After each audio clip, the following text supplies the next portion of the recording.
ቀጥሎ የምነግራችሁን እነዚህን 6 ህልሞች ካያችሁ እርግጠኛ ነኝ እግዚአብሔር ለእናንተ ሊነግራችሁ የፈለገው መልእክት አለ።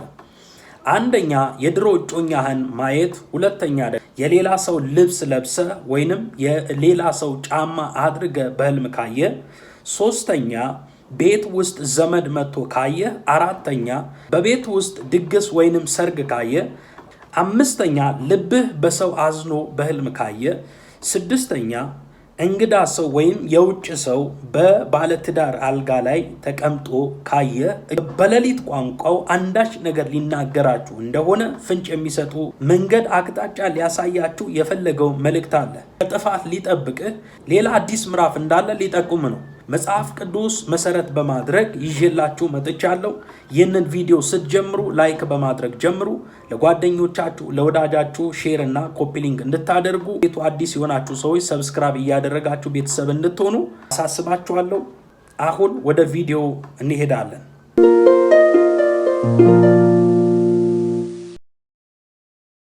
በህልም የድሮ እጮኛ ካየ እግዚአብሔር አምላክ ሊናገር የፈለገው መልእክት ካለፈ ህይወት ጥላ ወይንም እስራት ጋር የተያዘ መልእክት አለው። ከተጋባ በኋላ ይህንን ህልም ማየት ጠላት በአሁኑ ትዳር ላይ ወይም አዲስ ኑሮ ላይ ሊያመጣ የሚፈልገው ነውጥ ወይንም መረበሽ እንዳለ ፍንጭ የሚሰጥ ህልም ነው። በህልም ከድሮ እጮኛ ጋር ስታወራ ወይንም አብራት ስትሆን ማየት በመንፈስ ዓለም ካለፈው ግንኙነት ጋር ትዝታ መኖሩን ያሳያል። ይህ ሰንሰለት አዲሱን በረከትህን ሊያስቀርና ሊያዘገይ እንደፈለገ በሙሉ ልብ እንዳትደሰት፣ እግዚአብሔር በሰጠ ነገር እንዳትደሰት፣ እንዳታርፍ ጠላት የሚያደርገውን ሰልፍ ያሳያል። መጽሐፍ ቅዱሳችን ስለ እስራኤል ህዝብ ይናገራል። እስራኤል እግዚአብሔር ከከነዓን ከግብፅ ምድር አውጥቶ ወደ ከነዓን እየሄዱ ሳለ የግብፅ ሽንኩርትና ዱባ ትዝ አለን ብለው እንዳወሩ በዘኍልቍ ምዕራፍ 11 ቁጥር 5 ላይ ሲናገር በግብፅ ያለ ዋጋ እንበላው የነበረውን አሳ ዱባውንም በጢሁንም ኩራቱንም ቀዩንም ሽንኩርት ነጩንም ሽንኩርት እናስባለን። አሁን ግን ሰውነታችን ደረቀች፣ ዓይናችንም ከዚህ መና በቀር ምንም አይታይም አሉ። ይህ የእስራኤላውያንን ላይፍ ይናገራል። እግዚአብሔር ከግብፅ ምድር አውጥቶ ወደ ተሻለች ምድር ከነዓን ማርና ወተት ወደምታፈስበት ምድር ሲመራቸው፣ እነሱ ግን በግብፅ በባርነት ጊዜ ሲበሉ የነበሩት ዱባና ሽንኩርት ትዝ አለን ብለው ያደረገላቸውን ተአምራት፣ የተአምራት ምግብ እግዚአብሔር ያቀረበላቸው ማዕድ እንደገፉት ይናገራል። አሁን በትዳር ውስጥ እያለ የቀድሞ እጮኛህን በህልም ካየ እግዚአብሔር እየተናገረ ያለው ያለፈ ትዝታ ያልተበጠሰ ገመድ እንዳለ አቅጣጫ እየሰጠ ነው። ይህን ካየ ዝም ማለት እንደሌለብህ ጸለይ አለብህ። ይህ ወደኋላ በመጎተት ዛሬውን በረከት ማደብዘዝ የሚያደርገውን ታርጌት ያሳያል። ጌታ ወደፊት ተስፋ ሲያሳይ፣ ጠላት ደግሞ የቀድሞ እጮኛን በማሳየት ወደኋላ ሊጎትት ይፈልጋል። እይታን ወደፊት በማድረግ ፊልጵስዩስ ምዕራፍ 3 ቁጥር 13 ላይ ወንድሞች ሆይ እኔ ገና እንዳልያዝኩ እቆጥራለሁ፣ ነገር ግን አንድ ነገር አደርጋለሁ፣ በኋላዬ ያለውን እየረሳሁ በፊቴ ያለውን ለመያዝ እዘረጋለሁ ብሎ ጳውሎስ ይህንን ቃል ተናግሯል። ከእንደዚህ አይነት ህልም ጋር የተያዘ ታዩ የኋላችሁን እንድታስቡ የኋላ ትዝታ የኋላ ላይፍ ያለፈውን ነገር በማሳሰብ አሁን እግዚአብሔር የከፈተላችሁን በር እንዳትደሰቱ፣ እንዳትረኩ፣ እንዳታርፉ፣ ረፍት እንዳይሰማችሁ፣ ሰላም እንዳይሰማችሁ የሚያደርገውን የጨለማን ውጊያ ያሳያል። በትዳር ውስጥ እያላችሁ ለዚህ አይነት ህልም ካያችሁ በትዳር ውስጥ ግጭት ወይንም አለመግባባት እንዲፈጠር የሚሰራ የክፋት መንፈስ ሴራ እንዳለ የሚጠቁም ህልም ነው። ይህ ህልም ስታይ እሷን ስለምትፈልጋት ሳይሆን ጠላት ያንተን የዛሬን ሰላም የዛሬን ደስታ ለመስረቅ የውሸት ምስል እየፈጠረ እንደሆነ መረዳትና ማወቅ አለብን። የድሮ እጮኛን ማየት ወደኋላ የሚጎትት አዘጊ መንፈስ ዓለም ላይ እስራት እንዳለ ያሳያል። እስራኤላውያን ወደ ከነዓን እየሄዱ ሳለ ልባቸው ግን ከግብፅ አልወጣም ነበር። ልባቸው ግን ወደ ግብፅ ይመለስ ነበር።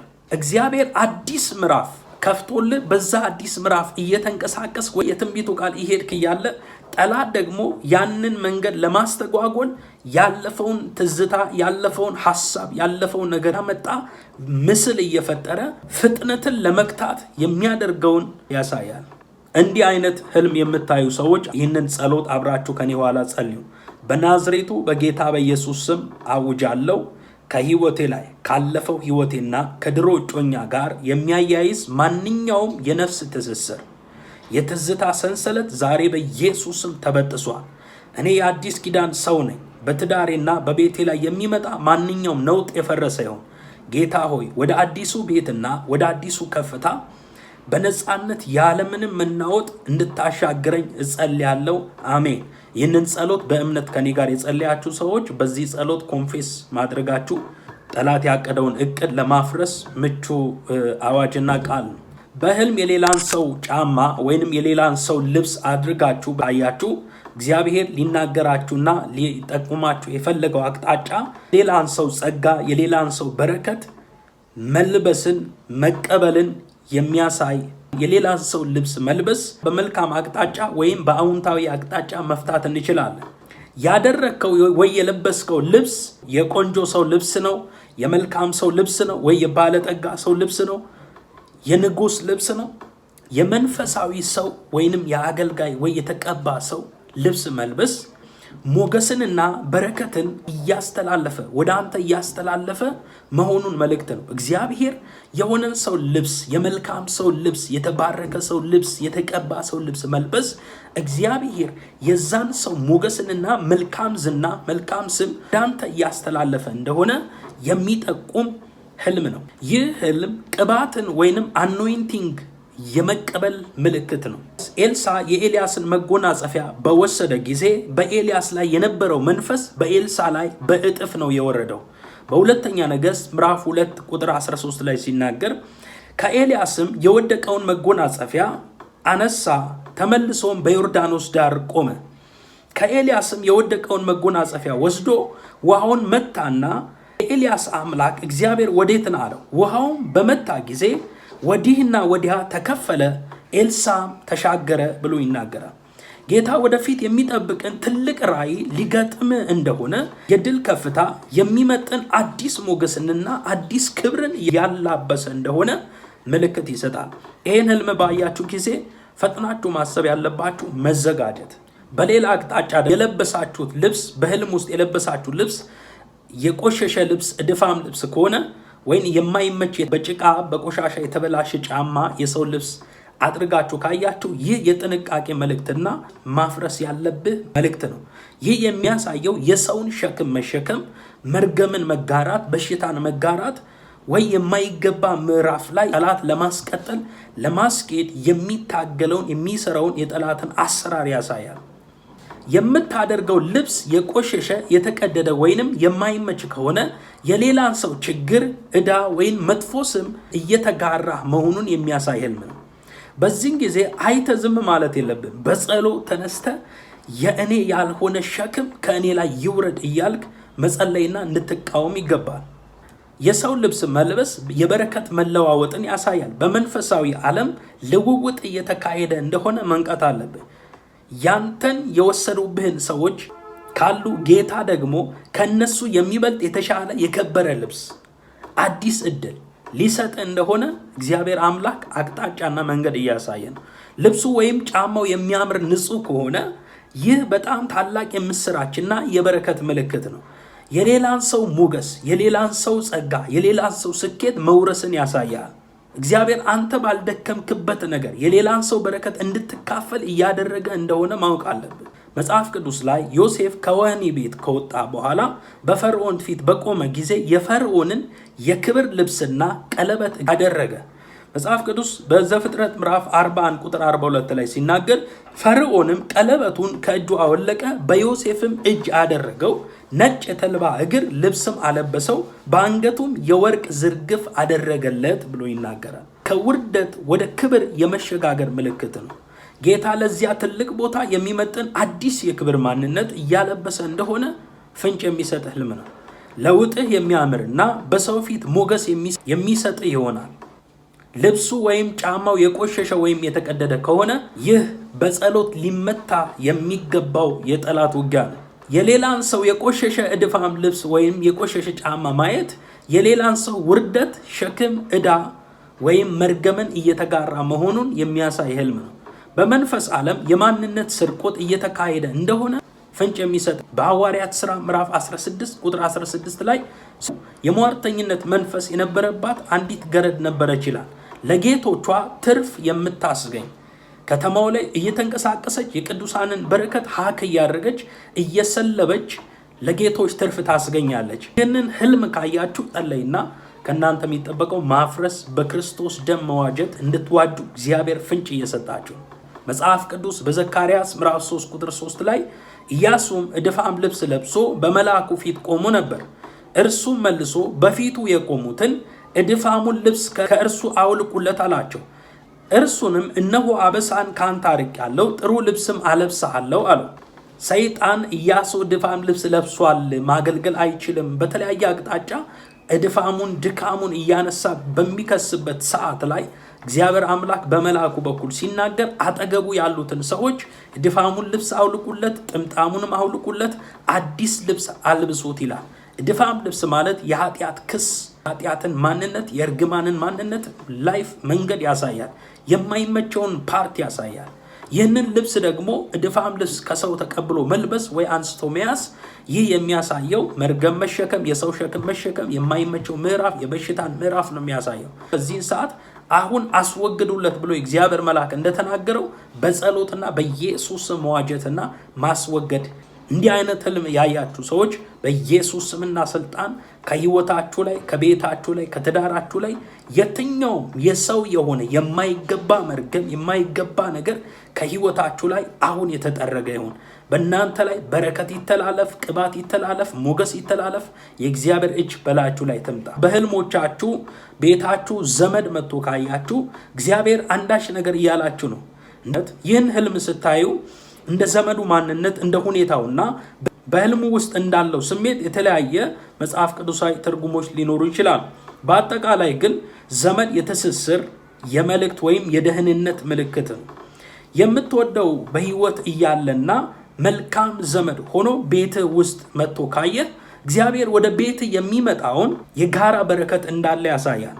መልአኩ ገብርኤል ለማርያም የምስራች በነገራት ጊዜ ዘመዷ ኤልሳቤጥ ተባርካ እንደነበር ነግሯታል። ሁለቱ ዘመዳሞች ሲገናኙ በረከታቸው አብሮ በውስጣቸው ያለው ጽንስ እንደዘለለ መጽሐፍ ቅዱስ በሉቃስ ወንጌል ምዕራፍ 1 ቁጥር 38 ላይ እንደዚህ ብሎ ይናገራል። ማርያምም እነሆኝ የጌታ ባሪያ እንደ ቃል ይሁንልኝ አለች።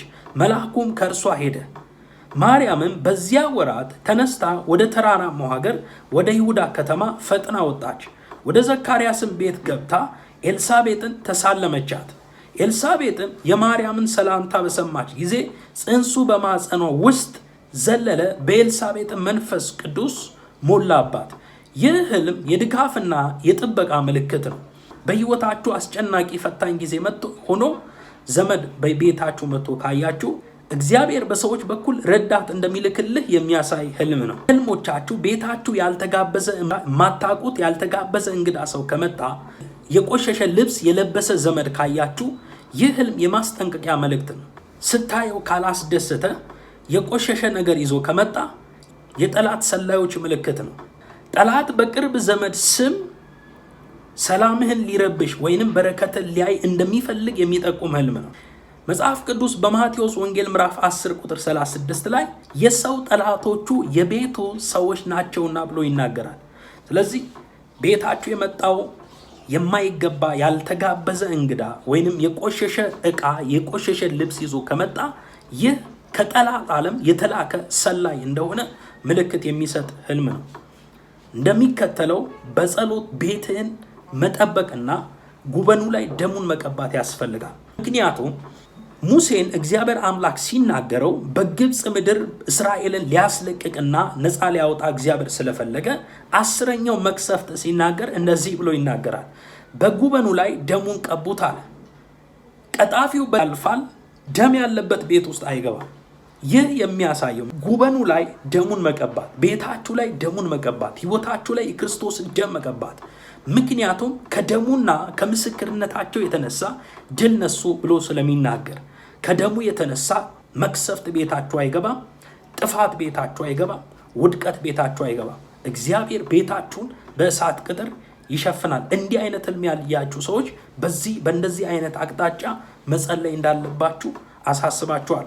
በህልሞቻችሁ ቤታችሁ ውስጥ ሰርግ ካያችሁ ወይንም ድግስ እግዚአብሔር አምላክ በህልም ካሳያችሁ እየተናገረ ያለው መልካምና የሚያስደስት ህልም ነው።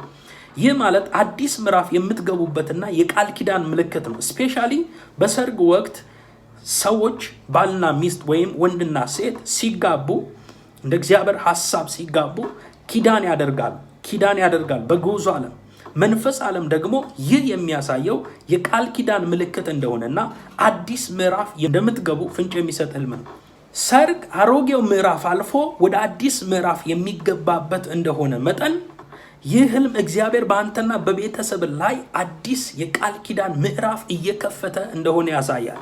እግዚአብሔር አምላክ ሲናገር መጽሐፍ ቅዱስ ላይ በአንተና በቤት ላይ ቃል ኪዳኔን አጸናለሁ ብሎ ይናገራል። ስለ ሰርግ ማየት የእግዚአብሔርን ኪዳን በቤት ላይ እግዚአብሔር ቃል ኪዳን እንዳደረገ ወደ አዲስ ምዕራፍ እንደምትገባ ኪዳን እየገባል እንደሆነ ያሳያል። በቃና ዘገሊላ ላይ ጌታ ኢየሱስ ክርስቶስ ውሃውን ወደ ወይን ጠጅ በመለወጡ ክብሩን እንደገለጠ በአንተም ቤት ጎደሎውን ነገር ሞልቶ ክብሩን ሊገልጥና ሊያሳይ እንደሆነ ፍንጭ የሚሰጥ ህልም ነው። በዮሐንስ ወንጌል ምዕራፍ 2 ቁጥር 1 ላይ ሲናገር በሶስተኛውም ቀን በገሊላ ቃና ሰርግ ነበረ፣ የኢየሱስም እናት በዚያ ነበረች። ኢየሱስም ደግሞ ደቀ መዛሙርቱ ወደ ሰርጉ ታደሙ ይላል። ሰርጉ በቤቱ ውስጥ መሆኑ በረከቱ በቀጥታ ያንተን የግል ኑሮና ቤተሰብ የሚመለከት መሆኑን ያሳያል። በቤቱ ውስጥ የነበረውን የሐዘን መንፈስ አብቅቶ በደስታ እንደሚተካ ምልክት የሚሰጥ ህልም ነው። ይህን ህልም ካየ እግዚአብሔርን አመስግን። ልብህ አዝኖ ካየ ጥልቅ የሆነ መንፈሳዊ ስነ ልቦናዊ መልእክት አለ። መጽሐፍ ቅዱስ ስለ ልብ ሲናገር በምሳሌ ምዕራፍ 4 ቁጥር 23 ላይ አጥብቀ ልብን ጠብቅ የህይወት መውጫ ከሱ ናትና ብሎ ይናገራል። ጌታ ይህንን ህልም ያሳየ የይቅርታ ጥሪ እያቀረበልህ ነው። በሰው ላይ ማዘንህን በውስጥ የተቀበረ ቂም ወይም ቁስል እንዳለ የሚያሳይ ህልም ነው። ይህን ጌታ ያሳየህ ወደ አዲሱ ምዕራፍ ከመውሰዱ በፊት ልብህ ከማንኛውም ሸክም ነፃ እንዲሆን እግዚአብሔር ይፈልጋል። ኤፌሶን ምዕራፍ 4 ቁጥር 31 ላይ ሲናገር መራራነትና ንዴት፣ ቁጣም፣ ጩኸትም፣ መሳደብም ሁሉ ከክፋት ሁሉ ጋር ከእናንተ ዘንድ ይወገድ፣ እርስ በርሳችሁ ቸሮችና ርኅሩኆች ሁኑ፣ እግዚአብሔርም ደግሞ በክርስቶስ ይቅር እንዳላችሁ ይቅር ተባባሉ ብሎ በዚህ ክፍል ላይ ይናገራል። ያዘንክበት ሰው በይቅርታ ፍታው፣ በይቅርታ ልቀቀው።